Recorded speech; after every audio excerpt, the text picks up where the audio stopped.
me, it's like a cyclical relation because, again, like I said, food sovereignty and that connection to the land is a way to protect biodiversity if done through indigenous practices or through, specific knowledges connected to the land.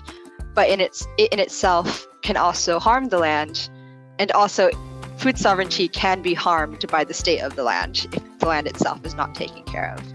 So there's lots of different connections, different impacts, and it's important to us as Indigenous people, not only in protecting the land, protecting our own health, and also ensuring the continuation of our cultural practices. A lot of the things that we get from the store, because they are so processed, are not necessarily good for our health. Things that have been more processed hurt our health, and because they're industrialized now, also hurt the health of the earth.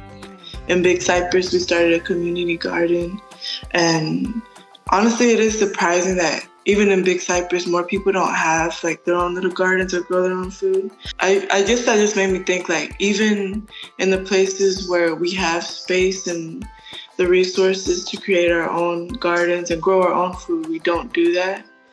And I think what interests me in that is why we ever stop. We want things that are fast and easy, and nobody wants to inconvenience themselves. And so we have to learn to work for ourselves again in that sense.